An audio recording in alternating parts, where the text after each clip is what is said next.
Hey guys, welcome to another episode of Brutally Honest Bourbon. I'm Brandon. I'm Jeff. Tonight I wanted to talk a little bit about rye whiskey, but before we get into that, I just wanted to give a shout out to my man Tim Frey, who did the shirts for us. So we'll have a clip on that later in the video to give you some information on him. If you guys would ever like a shirt, or if you ever have a shirt of your own you'd like to get done, Tim takes care of you, man. He does it quick, he does it affordable and efficiently. So thanks to him. Be sure to go and like the page, subscribe, and ring the bell so that you'll be notified of newer content coming out. So like I said, tonight we're going to talk a little bit about rye whiskey and its similarities and differences to bourbon. While we talk a lot about bourbon, there's just a lot in the whiskey world that we like to discuss. And if I'm being brutally honest, rye is something that I've grown to love. So tonight we'll talk about a couple different bottles here, and we'll do a blind review, and we'll let you guys know what we think on that overall. So, when you talk about the history of rye whiskey in comparison to bourbon, so bourbon's considered America's whiskey, right? And we all would probably think that bourbon's been around longer than anything, but the truth is that rye whiskey's been around a lot longer than bourbon has. Rye whiskey can be traced back to the 1750s.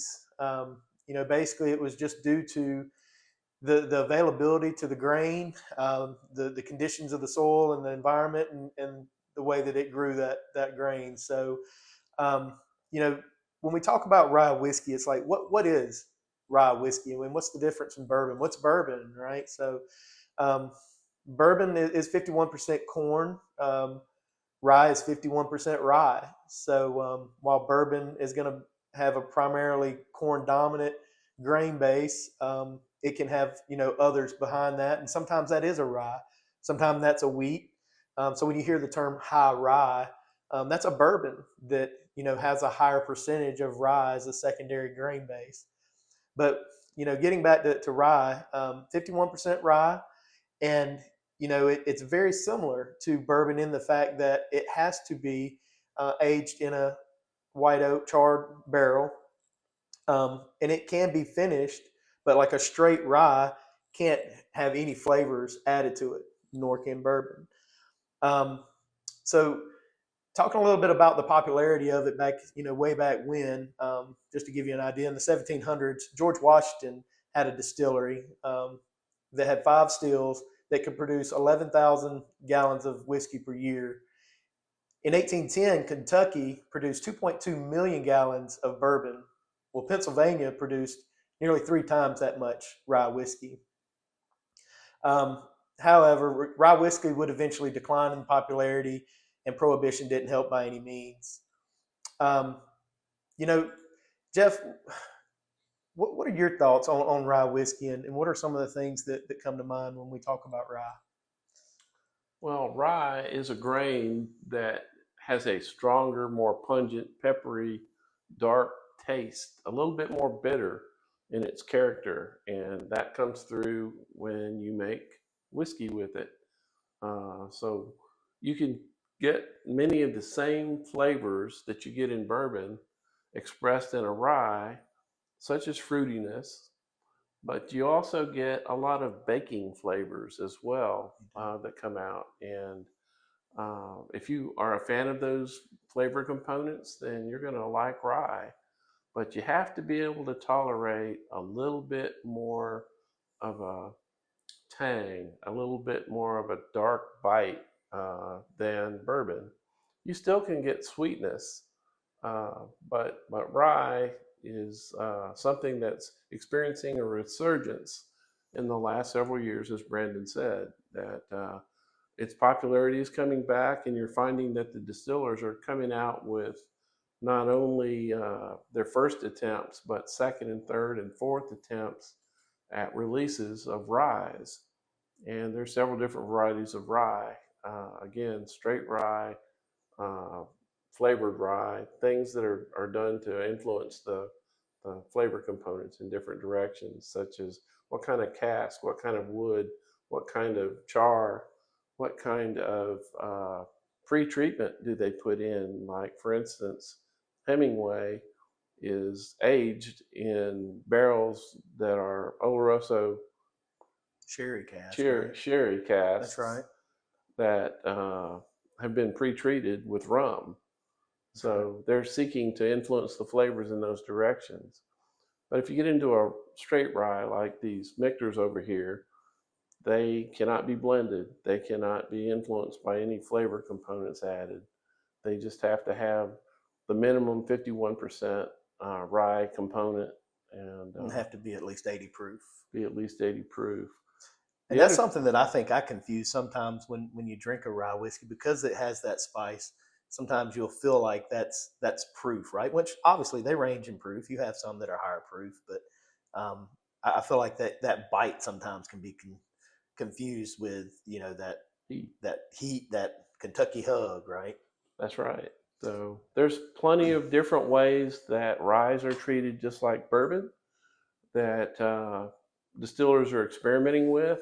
There's toasted, there's double aged, there's all kinds of different ways that they're experimenting to influence the flavor of their rye. But you're seeing a whole lot more offerings now than there's ever been in the rye market. Absolutely, and the flavor range is just like you said. They're so broad, because I know initially Angel's Envy Rye was my favorite ever. Like you couldn't have told me there was anything better. And then Hemingway comes along for me, right? And I'm like, oh wow, that's different, you know. And then it wasn't much longer until I tried Michter's, and as of right now, I'd probably say that Michter's Barrel Strength is my favorite. But I have a lot of people telling me, wait till you try the toasted. Or the Redwood Empire. Very good, very Very good. good. And I'm gonna be honest with you, I'm finding so many ryes that I like right now. The Buzzard Drew cigar rye, absolutely love it. And there again, that's something totally different, right? So they smoke the barrels with tobacco before they finish the rye in it. But, so we're going to do a blind tonight, and we've had each bottle labeled, had somebody pour the glasses up and write down what was what for us. And so we're just gonna, run them. We know they're A, B, C, D, and so we're gonna run them. We'll give you a thought on, the nose, the palate, the finish of each one. We're gonna jot that down, and when we get done, we'll see where we are. And honestly, I think, because I've always said I want to see if I can pick that Angel's Envy out of the lineup. I'd rather be disappointed. I'd rather feel like I know and I don't know, but I feel like I could pick it out over those. But we'll see. And what a treat it is to do a blind tasting, because we all zero in on what we like and we think we've discovered the brand or the version. But when you try them blind, you don't know what you're drinking, and you're comparing sip to sip from glass to glass. Then you really find out something about yourself and Right. what you really like in Absolutely. flavor components. You'll surprise yourself.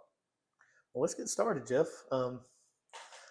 So I think, like they were saying, from the inside out, A, B, C, D is the way we'll go with them,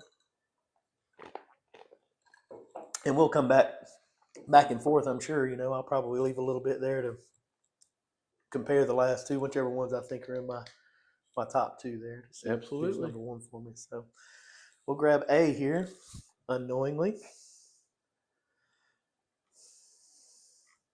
It's dark. It's got decent legs. That's right. Kind of a mahogany color. Leans towards red oak. These have probably been poured 5-10 minutes, maybe 10 minutes. And this one's still got just a little bit of ethanol on it. I'm gonna guess just right up front. I'm gonna say that this is a Michter's, but I can't get too specific on which one it might be. If I find the other one, maybe I can. But on the nose, I'm definitely getting fruit, right? A lot of dark fruit. It doesn't have an overwhelming, strong, dominating smell to it on doesn't. the nose.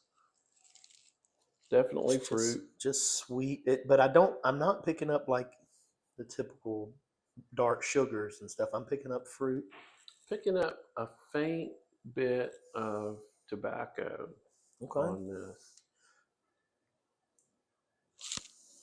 but Sweet, it definitely fruit. leans sweet. Well, take it to the palate and see what we think. Cheers, guys. Cheers. Mm. Mm. Oh yeah, that's I'm, a good one. I'm tempted to say I'm that may be the barrel strength. I don't know. But there again, I've not had the straight rye, so I don't know how close they are in comparison. We'll find not out sure it's tonight. not Hemingway. Okay, okay. I did have a pour of Hemingway last night, but it very well could be. It doesn't have a very long finish. It does, but it's mild. It's mild. Second sip for me was better than the first sip in terms of it unfolding on my tongue. Fruity. Has Could a have real, some rum. has a nice mouthfeel, right? Oily. Yeah. It's definitely fruity. Sweet.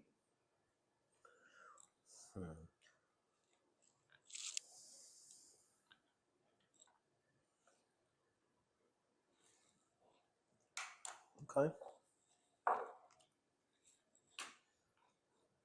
Has a little bit of that rye bitterness. It's faint. Man, look at the legs on that thing. The finish is rolling out sweet instead of a strong Kentucky hug here. It's there, Mild though, but right? it's mild, It and I is. like that. Me too. That's something that I think about with proof a lot. Is a lot of people will say, ooh, that's too high proof. That's 100 proof. That's 120 proof. Ooh, that's going to burn. I don't want to drink that. But for me, when I hear that it's high proof, what I'm hoping is that it doesn't have a lot of ethanol, a lot of burb, but yet it's more of a concentrated flavor. I think of high proof as less water. It's less um, watered down, and you're getting the real thing right out of the barrel, kind of thing. So I like the higher proofs, but I definitely don't enjoy that real strong burn. Right? But you can always diminish proof, but you can't raise it. Absolutely. So Absolutely. And I'm never afraid to put an ice cube in there if I have to. that's right, or a few drops of water. Yeah. But that's good. It Regardless, I is. can tell you that I like it. It is good. And guys, I named this channel Brutally Honest because I want you guys to know that we are going to be brutally honest. And there's going to be times that we're going to pop bottles that we haven't tried yet, and that's coming. And when we do, there's going to be some that we don't like. We'll let you know. But, don't confuse the name of the brand of Brutally Honest to think that we're just going to bash everything out there, because we're not. More likely than not, we're going to like just about everything we try. But there are some that we don't like, and we'll definitely let you know our opinion on that. Fortunately for us, we've tried these before. We know that we like them, so there won't be a whole lot of bad stated about any of these bottles. All right, Jeff. So this one is light on the nose. Some on the nose, I can almost taste it. I don't get that on this one. It's so light. I'm gonna call this Angel's Envy. I'll know more when I go to the palate with it, but I mean it's very faint. It's very on light. the nose. It's lighter than our first Cheers. selection. It's sweet. It's fruity. 100%. Love it. No shadow, not a shadow of a doubt. That's Angel's Envy Rye. I believe that. That finish. It's not a strong, Maple. dominating. 100%, guys. I'll put my paycheck on it. I I will. I hope I'm not wrong, but that maple buttery like finish, that's what I've always loved about that one. gotta say, whatever this is as well, this is not something that turns me off. I definitely lean towards rye as well. This has a lighter rye taste to it, and its viscosity is light. Very. It's definitely something to enjoy in the warm seasons, straight or over some rocks. It doesn't need to be watered down or anything like that, but That is so good. it's delicious, whatever it is. And if it is Angels Envy Rye, for it to be in this lineup, because these are some heavy hitters in my opinion. That the Hemingway, Victor's, I mean, taking nothing away from Angels Envy, but I feel like these are a step up, just in my brand perception. Oh, I think all of these are very good brands. So tonight, I'm definitely recommending that if you want a good rye, any of these could be something that you might like. There's definitely darker ryes that are heavier, Yeah, that are more peppery. Just like, again, rye bread is a very heavy, doughy, strong flavored bread. We're picking up the rye grain in these, you do. but the first two don't really sit heavy on your tongue like a very strong bread, although you detect that component. The fruitiness, the sweetness offsets the rye component It does. nicely on those. Yeah, absolutely. All right, so we're going in for C.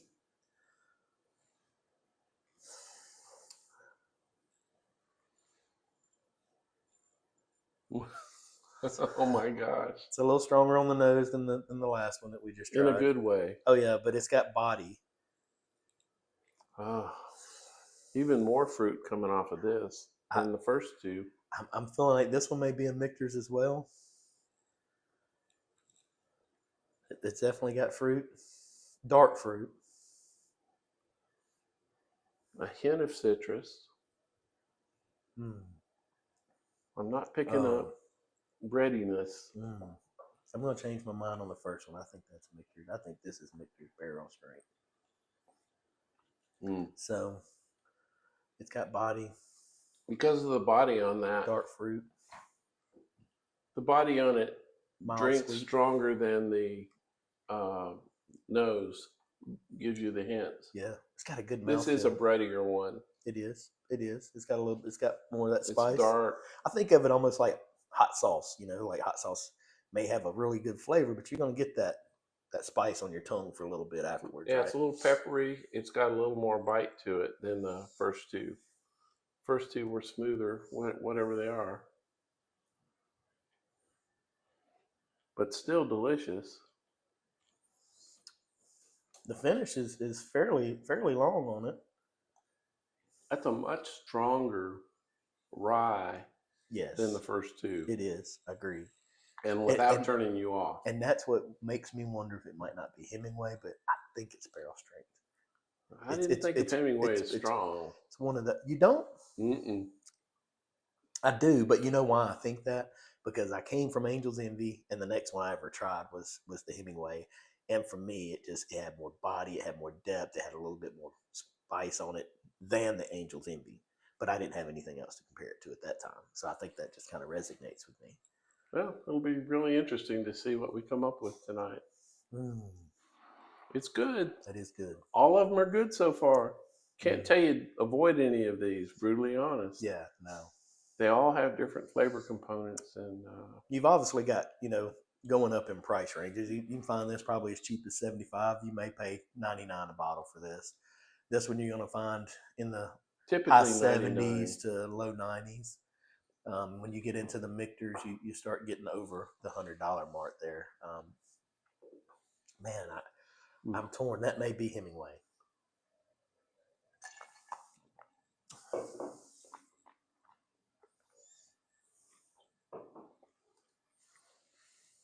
All right. Well, we'll go in on D, and we'll try to wrap this thing up.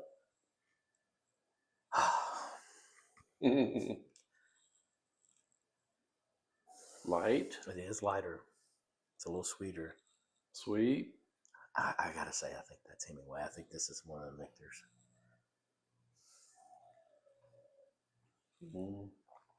Nice, much nice lighter. light mouth. Yeah.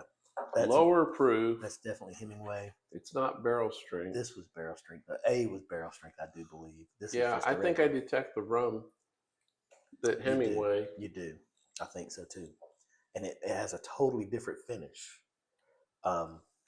this has a totally different finish. This is a little bit more bitter on the finish than that was, and I think that's where that finish barrel helped that one out, maybe. The longer it sits on your tongue, the more the rye rolls out. But it doesn't roll out like a steamroller and hit you hard. It's just a nice it just roll. kind of comes on tight. I'm gonna grab our results, Jeff. I believe this is where she left them.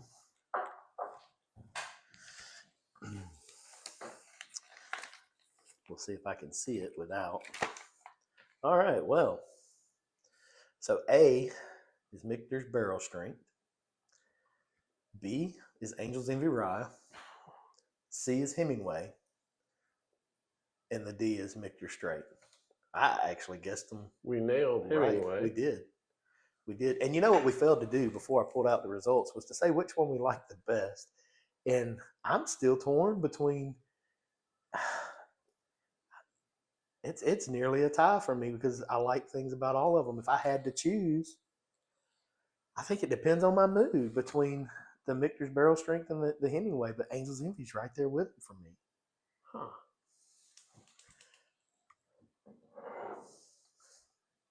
So what is the proof on this? Shit. This is 42.4. So 84. That's what I'm no thinking. Kidding. Yeah. So maybe it was the barrel strength that barreled it. Yeah, the barrel was definitely Okay. barrel had a stronger strength. I just really like that maple finish on that Angel's Envy. Now that we know, Right. oh, when you start getting clues, you can zero in on some things. So, Well, which one would you say would be your top go-to, Jeff? If you had to, isn't that tough? That's a tough call for me. I'm going back. I've got to You got to figure it out. compare a few, knowing what they are. I'm torn as well. I'm getting some tobacco now on that barrel strength, and I love tobacco.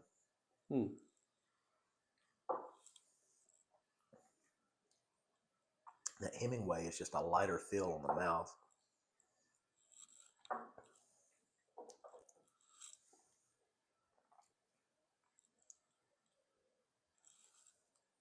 And that Michter's is very light. I think it would really just depend on my mood for any of the three of these. I don't think I could rank one of them over the other.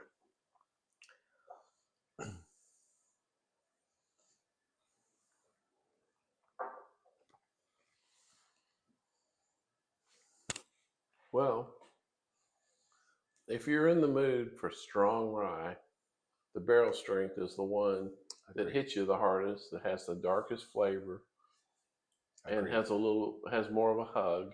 It does. Than the others. The other ones have different character. So the Michter's rye, straight rye, It's really light on the palate. Light. I feel like like you said, it'd be good on a hot summer day. Like it's 85 proof, so the emphasis is on the flavor. That's right. But it's a light, good sipper, and that's a lot of flavor for an 85 proof. Yeah, it is. And then the Hemingway and the Angel's Envy are the ones that have been influenced by other flavors. True. And both of them have their strengths, but all in all, I keep coming back to that Angel's Envy and being pretty happy with that. It's the finish. And I like everything here. I do too. I would drink everything here. Absolutely. Wouldn't throw rocks at any of them. Not by far, but it just would depend on my mood. If I'm wanting something sweet, I'm probably going for Angel's Envy. If I'm in for something a little stout with a deep flavor, I'm going for the barrel strength. And it's a hot summer day, I probably would do either Hemingway or the Michter Straight. So that's right. Well, all right. Well, good. Well, guys, there you have it. That's our thoughts on it. And like I said, be sure to go and subscribe, click the like button, and you guys just keep it brutally honest. Take care. Thanks.